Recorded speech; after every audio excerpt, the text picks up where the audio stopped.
The moment the string lights flickered to life above the rooftop patio, I knew I'd made a mistake bringing her. Not because she looked out of place, quite the opposite. She blended in too well. Like she'd rehearsed for this. Like the celebration wasn't for me, but a stage she'd been waiting to step onto. 33 pairs of shoes crossed that rooftop tonight. I counted them.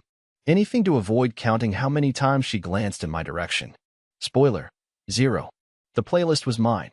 The drinks were my favorites. The banner even said, "Cheers to you, King." A joke from my team after I landed the McCleary contract. Everyone laughed when they saw it. Everyone except her. She just sipped her drink and immediately started flirting with someone from logistics, some guy in a navy blazer who called her ma'am, like he wasn't already scanning her neckline with his eyes. I kept adjusting my name tag. I don't even know why. Maybe I thought if I straightened it, someone might actually look at it. Look at me. At one point, I stood by the dessert table for 10 whole minutes pretending to choose between 2 identical brownies just to avoid walking past her again while she twirled her hair at navy blazer. My name was printed in gold foil on the cake. Her lipstick was on someone else's glass. But what gutted me, truly gutted, wasn't the neglect. It was the timing. You see, this wasn't just a party. It was the first time in 7 years I had anything even close to a win. A promotion, sure, but more than that, recognition. And I wanted her to see it. To see me. Instead, I watched my moment get swallowed whole by the way her laugh carried across the rooftop. They handed me a mic for a toast. My hands were shaking. Not from nerves, from anger I couldn't place. She was still talking to him, her back turned. I raised my glass anyway and said something bland. Something safe. Something no one would remember. No one except me. Later, I found myself on the far side of the rooftop, where the speakers crackled and no one lingered. I stared down at the sidewalk, for floors below, watching people pass by without knowing I existed. That's when I got an idea. No scene. No words. Just silence. I slipped out the service stairs and vanished into the night. And wouldn't you know it? Exactly 9 minutes later, my phone lit up with her name. That was the first time she noticed I was gone. And what she assumed had happened, and what she did next, is what turned this night from humiliating to unforgettable. Her name lit up on my screen just as I crossed the street and ducked into the alley behind the building. I didn't answer. I watched the phone vibrate against my palm like it was mocking me, like it had waited for this moment just as long as I had. The moment she would realize I wasn't orbiting her anymore. That I wasn't standing in her shadow, smiling like a fool while she paraded around the rooftop like she was the main attraction at an event with my name on the banner. She called again. This time, I answered. I didn't say anything at first. Just held the phone to my ear and listened to the faint noise of music and clinking glasses behind her voice. "Where the hell are you?" she snapped. Not concerned. Not curious. Just irritated, like I had inconvenienced her by disappearing from my own celebration. I stayed quiet. "You left without saying a word?" she added, voice rising. "Are you seriously that dramatic?" It stung. The way she said it. Like I was the child. Like I had stormed off during a board game and flipped the table. As if I hadn't spent the last 2 hours watching her play pretend with a guy who called her babe under his breath when he thought no one was listening. "I just needed air," I muttered, finally. She scoffed. "No, you needed attention." And right there, in that filthy alley with the trash bins and the sour stench of something old and wet, I realized she wasn't trying to find me out of worry. She was trying to find me to manage me. Like she was putting out a small fire before it got noticed.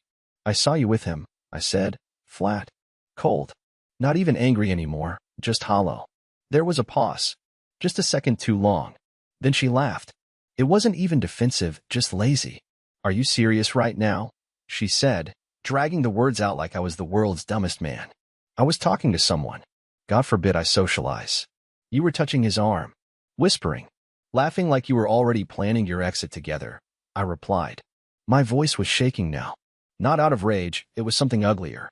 That feeling when you're begging someone to just stop lying, even when you know they won't. She didn't deny it. That was the part that burned. "You really think I'd cheat on you in the middle of your party?" she finally said, tone icy. "You're paranoid. No wonder no one wanted to toast you." That line broke something in me. Because I remembered how awkward that toast had been. How forced. The way people clapped because they were supposed to, not because they were happy. I remembered thinking it was all in my head. That maybe I just wasn't used to the spotlight. But she confirmed it. Right there. She saw it too. She just never said anything. Never supported me. because she was too busy making sure she was the most interesting person in the room. I hung up. I didn't say goodbye. I didn't give her the last word. Instead, I sat on the curb, staring at the shadows cast by streetlights, and tried to remember the last time she looked at me like I was enough. Like I was anything at all. 5 minutes passed. Then 10. And then a message. Not from her. From someone else. A photo. Blurry. Taken in low light. Her. And navy blazer.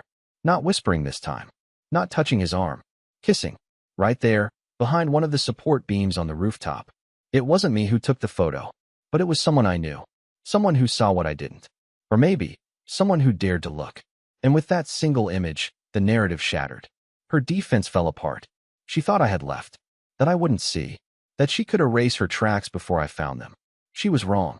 And that's when I made the decision to turn this night, my night, into something no one would forget. I didn't move for a long time. I sat on that curb like someone had tied me to the ground, mind spinning, heart completely numb. The photo was still glowing on my screen. A crooked snapshot of everything I had refused to see for years. Her hands cupped around his jaw, his fingers slipping down her back like they belonged there. Her eyes closed, lips curled into a half smile. I stared at it for maybe 15 minutes, maybe an hour. I didn't even feel time anymore. Just a sickening weight pressing down on my lungs every time I remembered her laughing when I called her out. That little, "you're paranoid," laugh, like I was pathetic for even suspecting.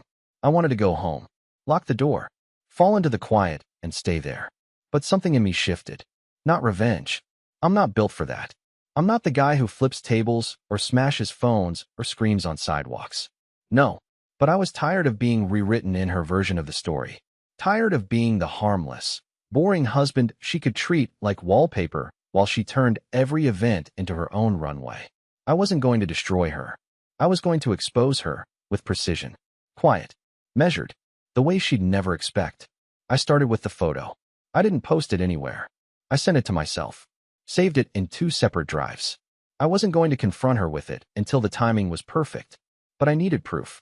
And now I had it. Not just gossip. Not just gut instinct. Evidence. Then I texted Owen.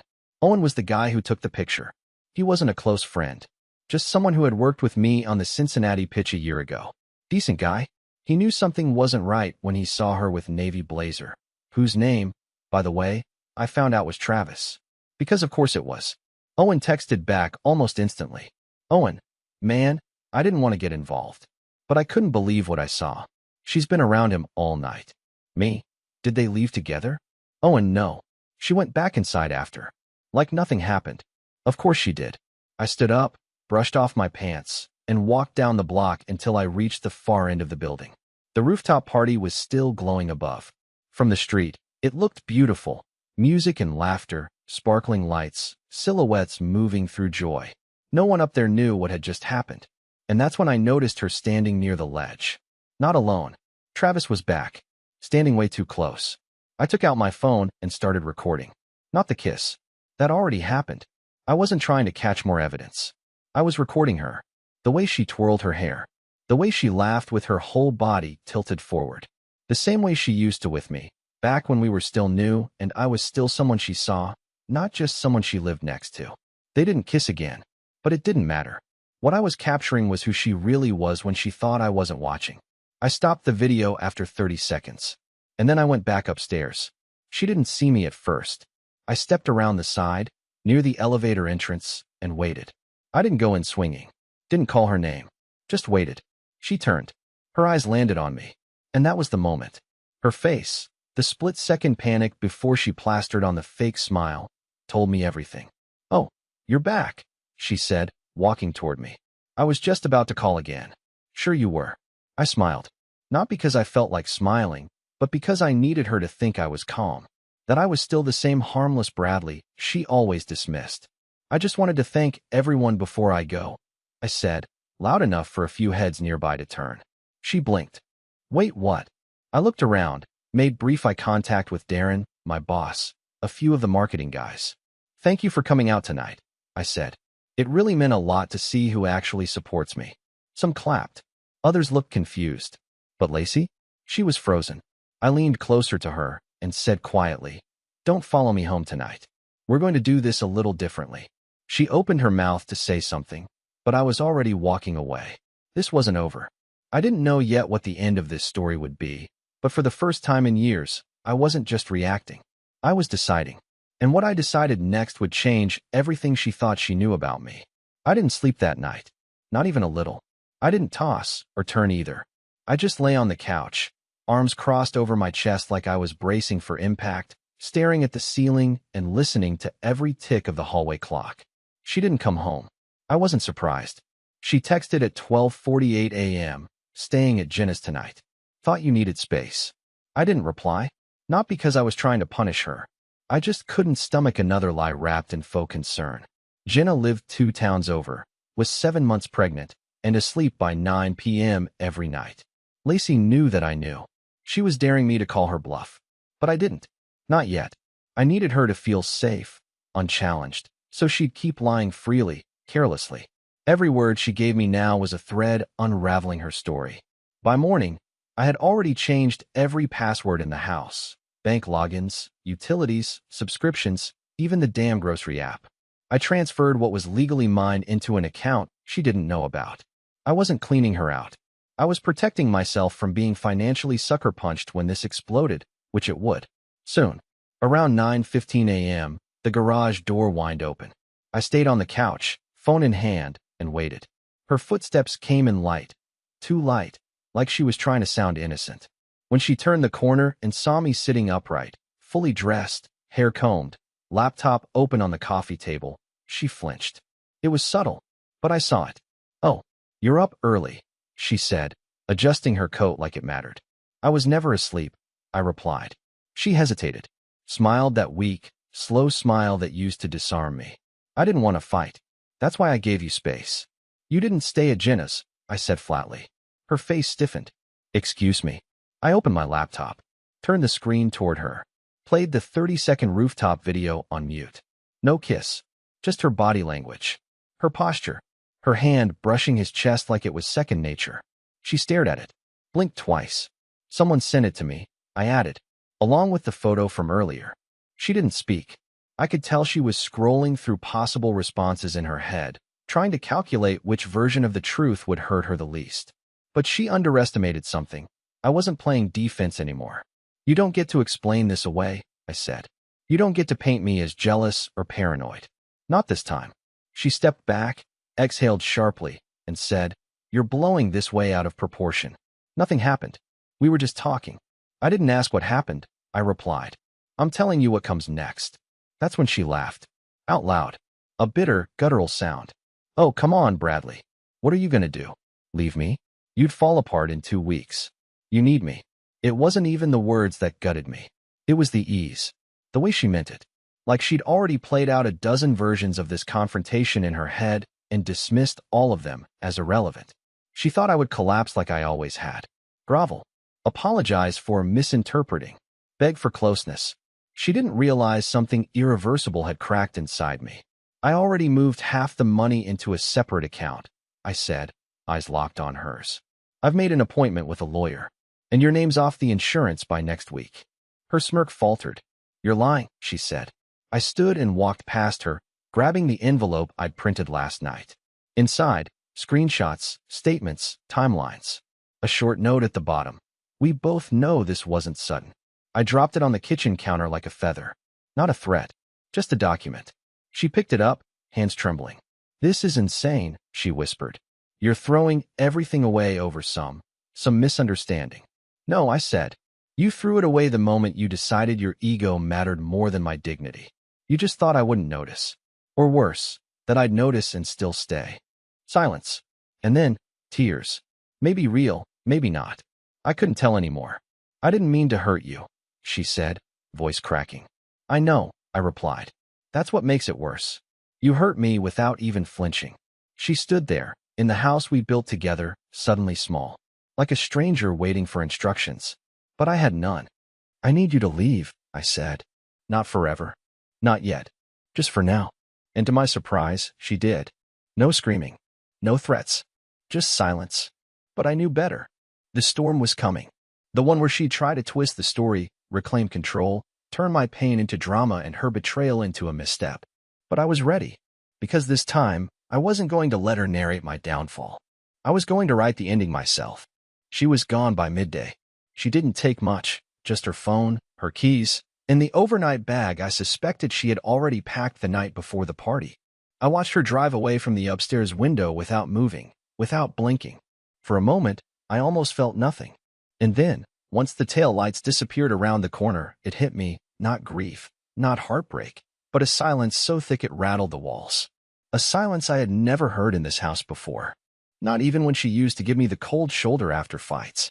That silence had always been sharp, angry. But this was different. This was empty. By the next morning, the calls began. Not from her, not yet. From people I hadn't spoken to in months. Her friends. Our friends. Even my own sister, who I'd always suspected liked Lacey more than she liked me. The first voicemail was from Rebecca, Lacey's coworker. Hey, just reaching out. I don't know exactly what's going on, but Lacey told me you overreacted to something and kicked her out? I'm sure it's a misunderstanding. Call me if you want to talk. A misunderstanding. Of course. That was the beginning of her apology tour. Not to me, but to everyone else. One by one, she spun her web, careful not to call me outright toxic or unstable, just confused.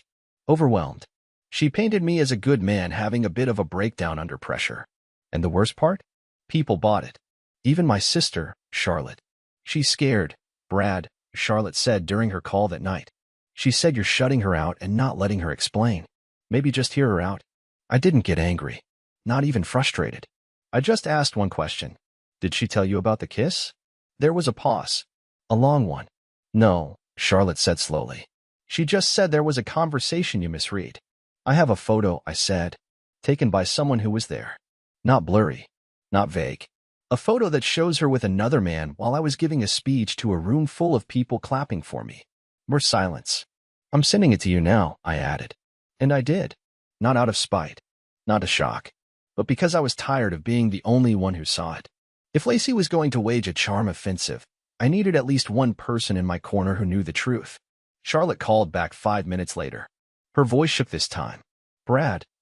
I didn't know. I didn't think she would. She stopped herself. I'm sorry. I didn't say anything. I didn't have to. That was the moment she shifted. The moment I wasn't alone anymore. Later that week, Lacey finally reached out directly. She didn't call. She sent a video. That alone told me everything. She wanted to control the pacing, the tone, the delivery. It was carefully staged.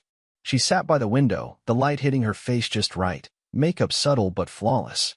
Her voice was low, gentle, with just enough tremble to make her look vulnerable. I know I hurt you, she began. And if I could go back to that night, I would do it differently. I didn't mean for it to become what it did. I made a mistake, but I never stopped loving you. You're my husband, and I never thought I'd see the day where you wouldn't even look at me. She continued for 6 minutes. She never said Travis's name. Never once admitted what had actually happened. She kept using terms like bad choice, slip, and lost in the moment. It was a confession without substance, regret without responsibility. But then came the real reason for the video. I know you're angry, and I know you're shutting people out, but please, Brad, don't destroy everything over one moment. I'm willing to go to counseling. I'm willing to do whatever it takes. Just don't make this permanent. It was polished, manipulative, almost convincing. And then, 20 minutes later, another text came in. This one wasn't from her. It was from Travis. I didn't even know he had my number. Hey, just wanted to say I didn't know she was married when we talked that night. I had no idea it was your event, man. If I had, I never would have crossed that line. My bad. Really? I stared at the message like it was a grenade. He didn't know? I opened his Instagram. Public profile. Full name. Tagged in our event post. My name was in the caption, for God's sake. He absolutely knew. And the fact that he thought a vague apology would smooth this over told me exactly what kind of man he was. But now I had something new. Not just evidence of betrayal, but proof that she had lied again, even after being caught. I didn't respond to either of them. Not yet. Because I had a plan. I was going to take back my story. Not with revenge. Not with destruction. But with the one thing neither of them saw coming. Control. The hardest part of all of it wasn't the betrayal or even the humiliation. It was the slow, disorienting realization that the people I trusted, my wife, my sister, Even coworkers I used to consider friends could hear two wildly different stories and still sit in the middle, paralyzed by their need to stay neutral. Neutrality and betrayal, I've learned, is just quiet complicity. They knew the truth now. They'd seen the photo. Some had watched the video. But still, no one said her name out loud. No one called her a cheater. No one confronted her directly. They just shifted in their chairs, changed the subject, or lowered their voices when I entered the room. That's why I stopped talking. I didn't rant. I didn't post anything public. I didn't even tell people my side. Because I didn't want sympathy. I didn't want gossip. I wanted something cleaner. Something that couldn't be twisted or drowned in context. So, I made a decision. That Friday, exactly 1 week after the rooftop party, I sent out a simple group message to 37 people, friends, coworkers, and yes, even family, titled, "For Clarity." No drama. No sob story. Just a Google Drive folder with the following. A copy of my thank you speech from the party, timestamped. A video of the crowd clapping during the speech. The image of Lacey kissing Travis behind the pillar while I stood at the mic. A second image, taken just after, showing her walking past me without a glance. A transcript of her apology video. A screenshot of Travis's message to me. A short note that read, "I never wanted to share this, but since multiple versions of the story are being told, I thought you deserved to see what really happened. I'm not asking for sides. I'm asking for awareness. Bradley." That was it. No anger. No insults. No blame. And yet, within an hour, everything detonated. People who hadn't spoken to me in months suddenly reached out, not to offer pity, but to apologize. Apologize for doubting, for listening to half-truths, for assuming I was overreacting. One message in particular stood out. It was from Lauren, a former coworker who had always admired Lacey and once told me I was lucky to have a woman so confident. Her message read, "I honestly had no idea. I've been defending her all week. I feel sick. You didn't deserve that, Brad. No one does." And just like that, the tone shifted. The social pressure she was using to paint me as unstable began to turn inward. People began distancing themselves from her. She wasn't the mysterious, wronged wife anymore. She was the woman who made a fool of her husband on his night, then tried to erase it behind soft-spoken videos and vague apologies. But it wasn't just strangers that saw her clearly now. It was her own sister, Megan. I hadn't spoken to Megan much in years. She was blunt, allergic to drama, and never had a filter. But she messaged me that Saturday afternoon with 2 sentences that made me sit down. "She's done this before. You're just the first one who didn't cover for her." That was the crack in the foundation I never expected. I called Megan. She answered immediately, almost like she'd been waiting. She told me stories, half whispers at first, then clearer. Things she'd seen. Lies Lacey had told. An old roommate she had cheated on her college boyfriend with. The manager she got a little too close to during her first year at the firm. All of it swept under rugs because she had a gift, that smile, that voice, that perfect mix of vulnerability and confidence that made people question themselves before questioning her. I was one of them, but not anymore. I asked Megan why she was telling me this now. Why not earlier? "I thought you knew," she said. "I thought you saw it. Or maybe you did, and you just loved her anyway." She was right. And now, I didn't love her anymore. I wasn't even angry. I was exhausted. Hollow. Ready to reclaim whatever pieces of myself were still mine. That night, Lacey called. Not a text. A real call. I answered. Her voice was fragile, almost trembling. "Why would you do that?" she asked. "Why would you share that with everyone?" "Because you already did," I said. "You just did it behind my back, with lies. I simply replaced your version with the truth. You ruined my reputation."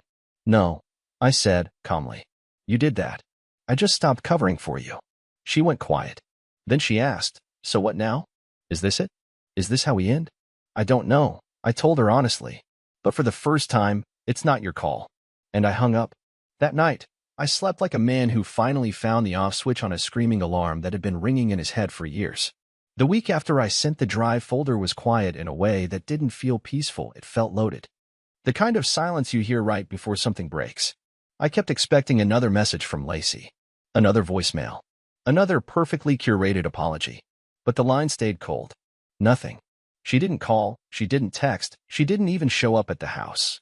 For the first time in years, my phone wasn't vibrating with the echo of her presence, and I'd be lying if I said it didn't feel strange. I thought maybe she had finally accepted it. That the mask had slipped, and she had nothing left to spin. That she was going to disappear quietly into whatever version of her life didn't include me. But then came Sunday morning. It started with a knock. I was halfway through my coffee when I heard it. Not the doorbell, a knock. Slow. Purposeful. I opened the door, already knowing it was her. She was standing there, coat tied around her, hair tied back, no makeup, the same version of her she used to be when we first moved in together, before all the filters and presentation. She was holding a box. A literal cardboard box, taped closed. On the top, she'd written my name. I didn't say anything.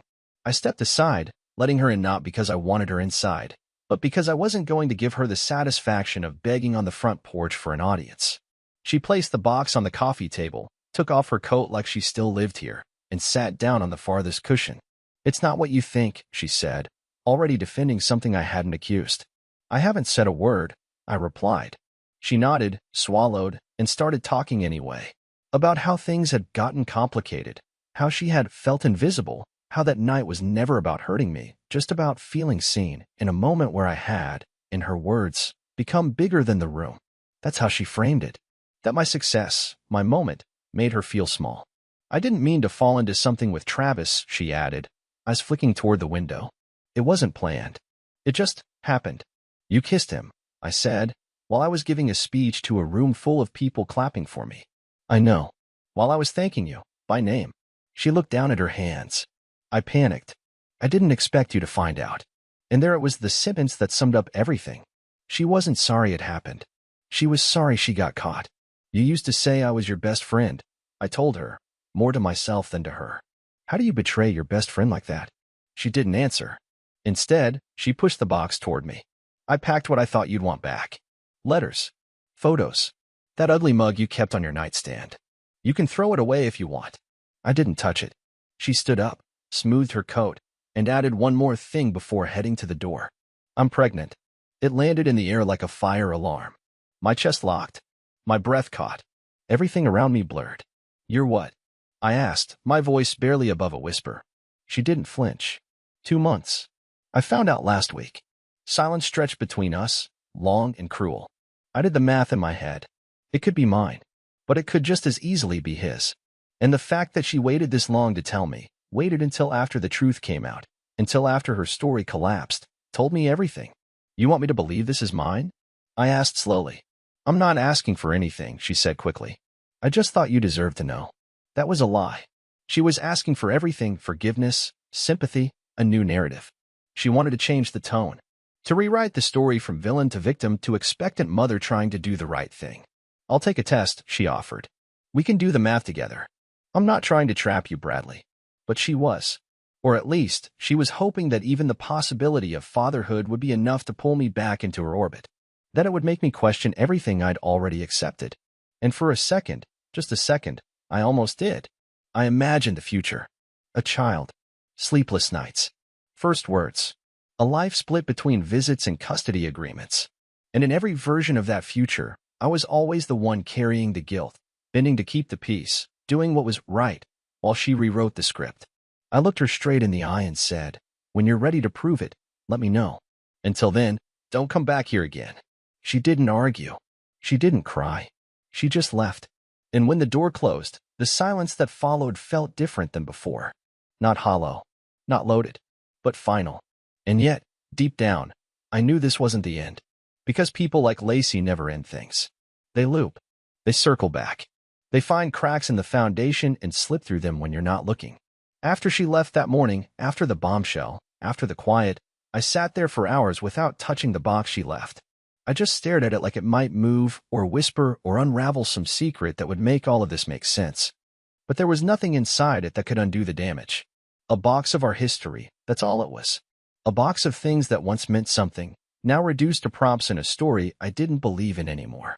Over the next few days, Lacey kept her distance. She didn't follow up about the pregnancy. She didn't beg to come back. And part of me started to wonder if maybe, this would be the one time she actually let go. But then came the email. Not dramatic, not emotional. Just a request, a formal paternity test. She offered it. She set it up, paid for it. No conditions, no tears. Just facts.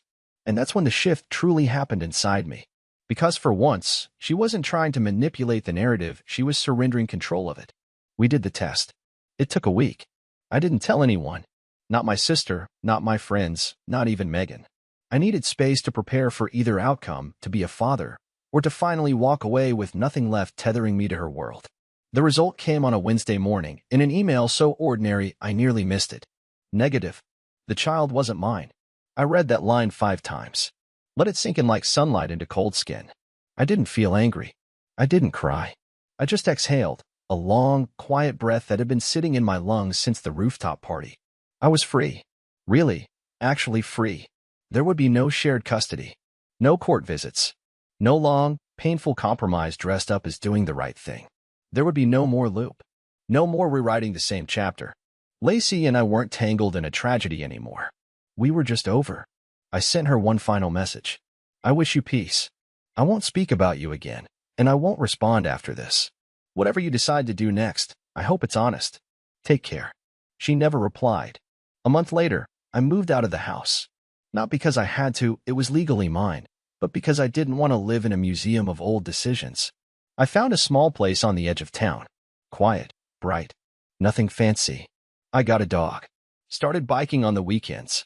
I even signed up for a photography class, something I'd shelved for years because, as she once put it, it's not worth the time. The people who mattered came back into my life. Charlotte apologized again. Megan and I grabbed lunch and laughed for the first time in forever. My coworkers, the ones who stayed quiet before, started treating me with something different now. Respect, maybe. Or just recognition. But the biggest change wasn't around me. It was inside. I stopped doubting my gut. I stopped shrinking myself to fit someone else's spotlight. I stopped accepting half-truths dressed as love. I know stories like this don't always get a happy ending. But this one? It did. Because peace is a happy ending. And I finally have mine. And if you're reading this, if you're in the middle of your own unraveling, just know, you don't have to explode to escape. You don't have to become the villain to save yourself. Sometimes the quietest choices are the ones that change everything. I didn't win anything flashy. I didn't get revenge. I didn't need to. I got out. And that was enough.